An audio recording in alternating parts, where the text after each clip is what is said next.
The East-West Shrine game is this weekend, and that means that dozens of the nation's finest college football players are in St. Petersburg, all vying for the attention of NFL scouts, coaches, and GMs in hopes of realizing their NFL dreams. And I talked to a number of players participating throughout the week, including a guy by the name of Michael Caputo, a safety out of Wisconsin. And if you ask some of the scouts that were in attendance this week, who stood out?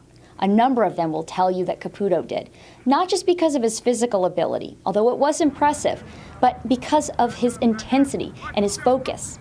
And as one scout told me, this guy was on a mission. So I know that it's kind of an adjustment for you being out there and being around a bunch of new teammates and everything, but how have these last few days gone for you so far? Going pretty smoothly, real smooth. I mean, these guys are great to play with, and the coaches have a good, simple scheme in, so it's just it's real easy to go out there and just play football. That's really what it is. And I know at Wisconsin you had 3 head coaches during your time there, and that's got to be a big adjustment. I know you did have the same defensive coordinator, though, but just going through all that change, you think it's going to help you get to the next level, the fact that you had to adjust to so many different styles of coaching? Absolutely. I learned a lot from each one of them, especially Coach Aranda and Coach Bush and Coach Durante Jones. So, I mean, all those coaches that I've had, I've just taken things, just taken everything that I could from them, just, really learned a lot, So that'll help me get to the next, help me maybe sustain a career. And what do you think the biggest adjustment's going to be for you going to this level? Just how, how it's the best of the best, just adjusting my level of play to be faster. And how is the scheme that you guys are playing here? And I know it's very simplified and everything because it's an all-star game, but how, compare that to what you played when you were at Wisconsin? Wisconsin was, it was efficient and it was complex, and there was, it played off one another. How efficient it was how complex it was, and vice versa, and it was a good scheme. Here it's more just like a simple scheme makes you play fast. That's what it was. That's what it is now. And that's great. I mean, it's fun. It's fun to come out here and just line up on a guy and just go. Now, what about some of the offenses that you're going to have to face at this next level? And I know you haven't played a snap in the NFL per se, but because the offenses that you go up against now, a lot more spread out type stuff, how does what you have to do as a defensive back, how does that change going from facing those types of offenses to facing more of these pro-style offenses? They're more efficient, and from what coaches have told me, they're sometimes more predictable. They're more robotic in terms of scheme.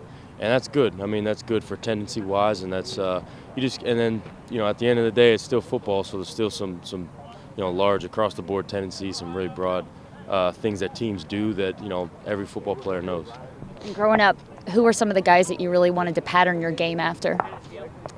John Lynch was one guy. And he would hit people, and he just would go. It was like he was hitting through them too. Yeah. Which, by the way, he's a very popular name in this neck of the woods. I watched him. I mean, since I was a little kid. That's why I really want to model my game after. And what are some of the things that you're going to try to work on between now and between, if you do get an invite to the Senior Bowl or the Combine, your pro days? What are some of the things you're trying to work on right now? Definitely my coverage skills and my breaking to the ball, just be able to make a play, and then. Can't really tackle out here yet. On Saturday, we'll see. But, just tackling, playing man-to-man and just breaking on the ball. That's some of the things I'll work on. How many teams have you talked to out here? And if so, who have you talked to? I've talked to a lot of teams, close to all of them. I mean, just even like a hi, sort of just how you doing sort of thing. So talked to a lot. I mean, I don't want to disclose anything too much, but talk to everybody who's here, really. So. And I know, too, as well, when you were in college, sometimes your coaches had to kind of tell you to tone it down just a little bit. Is it hard to do that, knowing that your dreams are really just a breath away, that they're right there, right in front of you? To tone it down in terms of practice? Yeah, just in terms of your overall intensity. Yeah, it's hard. It's definitely hard. But, it's just you got to practice the right way. Got to be ready for Saturday. Got to be able to, show your skills on Saturday. So there's some method to the madness, but there's toning it down a little is hard. But, it's worth it. People had to tell Lynch to do it too. In fact, he knocked out his own brother-in-law in a game once. What really jumps out when you watch Caputo on tape is his intensity, and he brings that on game day too. Not just in practice, but on game day, he can pack an exceptional, hard hit. And I'll tell you what, it's imperative that these guys have to be able to tackle well. And you'd be surprised the number of players that are coming out of college right now that don't necessarily wrap up.